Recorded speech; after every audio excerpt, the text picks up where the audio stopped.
আমার প্রিয় ছাত্রছাত্রীরা, সোমনাথ একাডেমিতে তোমাদের সবাইকে স্বাগত। রবীন্দ্র মুক্ত বিদ্যালয় থেকে তোমরা যারা মাধ্যমিক পরীক্ষা দিতে চলেছো জুন 2024 বা ডিসেম্বর 2024, তোমাদের জন্য আজকের এই ভিডিওটি খুবই গুরুত্বপূর্ণ। আশা করা যায় তোমরা প্রত্যেকেই নতুন সিলেবাসের নতুন বই হাতে পেয়ে গেছো। যারা পাওনি তারা স্কুলে কন্টাক্ট করো, বই পেয়ে যাবে। আজকের এই ভিডিওতে থাকছে তোমাদের যে বাংলা বই রয়েছে তার প্রথমে দেখো 7খানা গল্প রয়েছে। প্রথম গল্প ছুটি। এই ছুটি গল্প থেকে আমাদের 1 নম্বরের 42খানা প্রশ্ন আমরা তৈরি করেছি, তার উত্তর সহ আলোচনা হবে আজকের এই ভিডিওতে। তোমরা যারা বইটা পেয়েছো এই প্রশ্নগুলো অবশ্যই তোমরা খাতায় লিখবে। তার আগে ছুটি গল্পটি কিন্তু একবার রিডিং পড়বে, পড়ে আমাদের দেয়া প্রশ্নগুলো পড়ে নাও, তাহলে কিন্তু কমপ্লিট হবে। যারা হাতে কোনো সময় নেই, বিভিন্ন জায়গায় কাজ করো, তারা সোমনাথ একাডেমি থেকে 7টা সাবজেক্টের নোট সংগ্রহ করতে পারো স্বল্প মূল্যে। নিচের হোয়াটসঅ্যাপ নাম্বার আমরা দিয়ে দিয়েছি। তোমরা জানো যে জুন 2024-এর পরীক্ষা, মাঝখানে সিলেবাস পরিবর্তন হয়েছে। নভেম্বর মাসের 15 তারিখ থেকে বিভিন্ন স্কুলে বই পেয়েছে, আমরাও বই পেয়েছি, কিন্তু তোমার 20 নভেম্বর পেয়েছি আমি। তা আমরা এই অল্প সময়ের মধ্যে টাইপিং নোট কিন্তু প্রস্তুত করে ফেলেছি। তাই তোমরা অবশ্যই সোমনাথ একাডেমি থেকে ডাইরেক্ট যারা নোট সংগ্রহ করবে তারা অবশ্যই পরীক্ষার অন্তত 2 মাস আগে লাস্ট মিনিটের সাজেশন, লাস্ট মিনিটের নোট সম্পূর্ণ ফ্রিতে কিন্তু পেয়ে যাবে। যারা থার্ড পার্টি থেকে আমাদের নোট সংগ্রহ করবে তারা কিন্তু লাস্ট মিনিটের সাজেশন, লাস্ট মিনিটের নোট কিন্তু হাতে পাবে না। তখন তোমরা কিন্তু সমস্যায় পড়বে, ভাববে যে সোমনাথ একাডেমির নোটই তো পড়লাম, তাহলে কেন আমরা 90-এর মধ্যে 80% কমন পেলাম না। কারণ আমরা লাস্ট মিনিট সাজেশন এবং লাস্ট মিনিট দিয়ে থাকি। যারা ডাইরেক্ট নেবে তারাই আমাদের কাছ থেকে সেগুলো কিন্তু সম্পূর্ণ ফ্রিতে পাবে। যাদের কেনার সামর্থ্য নেই তাদের জন্য এই ধরনের ভিডিও কিন্তু আসতেই থাকবে, প্রতিটি সাবজেক্টের আসবে। খুব দ্রুত ইংলিশের আমাদের কোচিংয়ে যিনি ম্যাডাম আছে তিনি ইংরাজি পড়ানো শুরু করবেন আমাদের এই ইউটিউব চ্যানেলে। খুব দ্রুত ইংলিশের নোটটা একটু বাকি রয়েছে, কমপ্লিট হয়ে যাওয়ার পরে ভিডিও আসতে থাকবে। ঠিক আছে, যারা নতুন চ্যানেলটি এসেছো চ্যানেলটিকে সাবস্ক্রাইব করো, কারণ এই চ্যানেল থেকে তোমরা অথেন্টিক নিউজ পাবে। কোনোদিন প্রতারিত হবে না। এই চ্যানেলে যদি তোমরা সাবস্ক্রাইব করে রাখো না, কোনোদিন কোথাও প্রতারিত হবে না। ঠিক আছে, তো অবশ্যই প্রত্যেকে সাবস্ক্রাইব করে এবং পাশে থাকা বেল আইকন প্রেস করে অল নোটিফিকেশনটাকে অবশ্যই অন করে দাও, যাতে আমি যখনই কোনো ভিডিও আপলোড করব সবার প্রথম যেন তোমার কাছে পৌঁছে যায়। ছুটি, রবীন্দ্রনাথ ঠাকুর।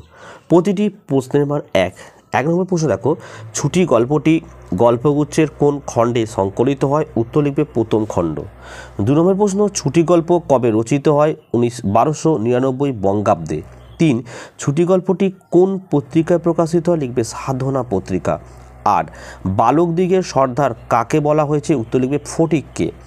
5, কোন কাঠ মাস্তুলে রূপান্তরিত হবার জন্য পড়েছিল?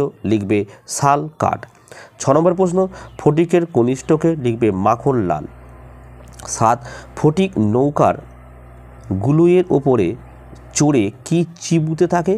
কাঁসের গোড়া। 8, এমন সময় একটা বিদেশি নৌকা ঘাটে আসিল। বিদেশি নৌকা থেকে যিনি এলেন তাকে দেখতে কেমন? কাঁচা গোঁফ এবং পাকা চুল। 9, ফটিক দাদা মা ডাকছে বক্তাকে? উত্তর হচ্ছে বাঘা বাগদি। 10 নম্বরের প্রশ্ন, তখন আর ফটিকের সহ্য হইল না। কোন কথা শুনে ফটিকের সহ্য হলো না? লিখবে ফটিকের ভাই মিথ্যা বলছে শুনে। 11, ফটিকের মা তার পিঠে চপেটাঘাত করলেন। কতগুলো? 2 বা 3টে। 12, ফটিকের মার কটি সন্তান? লিখবে 2টি সন্তান। 13, ফটিকের মামার নাম কি? লিখবে বিশ্বম্ভর বাবু। 14 নম্বরের প্রশ্ন, কলকাতা যাত্রার পূর্বে ফটিক মাখনকে কি দিয়ে গিয়েছিল? লিখবে ছিপ, ঘুড়ি, লাটাই। এটা কমা হবে, ছিপ, ঘুড়ি আর লাটাই দিয়ে গিয়েছিল। 15, কলিকাতায় মামার বাড়ি পৌঁছে ফটিকের সঙ্গে কার আলাপ হলো? লিখবে মামির সঙ্গে। 16, মামার কটি ছেলে? 3টি। 17, ফটিকের বয়স কত? 13 বছর। 18 নম্বরের প্রশ্ন, কোন স্থান ছাড়া বালকের কাছে অপরিচিত স্থান নরক বলা হয়েছে? লিখবে মাতৃভবন। 19, মাস্টার যখন ফটিককে মারত তখন কার মতো সহ্য করত? লিখবে গর্দভের মতো। 20, একদিন ফটিক কি হারিয়ে ফেলে, লিখবে স্কুলের বই হারিয়ে ফেলে। তো দেখো এইভাবেই বাংলার নোট আমাদের প্রস্তুত করা হয়েছে, প্রত্যেকটা অধ্যায়ভিত্তিক প্রশ্ন এবং উত্তর। তোমরা যারা যারা তোমার জুন 2024 এবং যারা ডিসেম্বর 2024-এ পরীক্ষা দিতে চলেছ, তোমরা চাইলে অবশ্যই সোমনাথ একাডেমি থেকে 7টা সাবজেক্টেরই এই ধরনেরই নোট তোমরা সংগ্রহ করতে পারো স্বল্প মূল্যে। নিচে হোয়াটসঅ্যাপ নাম্বারে আমাদের সাথে যোগাযোগ করে যারা আমাদের কাছ থেকে ডাইরেক্ট নোট সংগ্রহ করবে তারা কিন্তু পরীক্ষার সময় লাস্ট মিনিট সাজেশন, লাস্ট মিনিটের নোট পাবে সম্পূর্ণ ফ্রিতে। আর যারা কিন্তু থার্ড পার্টি অর্থাৎ আমাদেরই নোট অন্য কারোর কাছ থেকে সংগ্রহ করবে তারা কিন্তু সেগুলো থেকে বঞ্চিত থাকবে। আর যারা এতে নোট কেনার সামর্থ্য নেই, আমি তার জন্য অবশ্যই এই ধরনের ভিডিও আনবো অধ্যায় টু অধ্যায়। তো আপনারাও এই ভিডিওগুলো দেখে প্রশ্ন উত্তরগুলো লিখে কিন্তু ঘরে পড়াশোনা করতে পারবেন। সো নেক্সট প্রশ্ন হচ্ছে 21 স্কুলের ছুটি হোক। কোন মাস পুজোর ছুটি পড়ার কথা বলা হয়েছে? কার্তিক মাসে। 22 বই হারিয়ে ফেলার ফলে মামি কতবার বই কিনে দিতে না পারার কথা বলেছেন? লিখবে 5 বার। 23 ফটিককে কোথাও খুঁজে না পেয়ে বিশ্বম্বরবাবু কী করলেন? লিখবে পুলিশে খবর দিলেন। 24 ডাক্তার চিন্তিত বিমর্ষ মুখে জানাইলেন। বিমর্ষ মুখে কী জানালেন? লিখবে ফটিকের অবস্থা খুবই খারাপ। 25 অসুস্থ ফটিককে দেখতে মা কেমনভাবে প্রবেশ করেন? লিখবে ঝড়ের বেগে। 26 বিশ্বম্বর বাবু সম্পর্কে ফটিকের কে হন? লিখবে বড় মামা। 27 দেখো ছুটি গল্পে ফটিকের কজন মামাতো ভাইয়ের উল্লেখ রয়েছে? লিখবে 3 জন। 28 ছুটি গল্পে বিদেশি নৌকায় আগত ভদ্রলোক কাদের বাড়ির খোঁজ করছিলেন? লিখবে চক্রবর্তীদের। 29 ফটিককে বিশ্বম্বরবাবু কোথায় নিয়ে যাবার কথা বলেন? লিখবে কলকাতায়।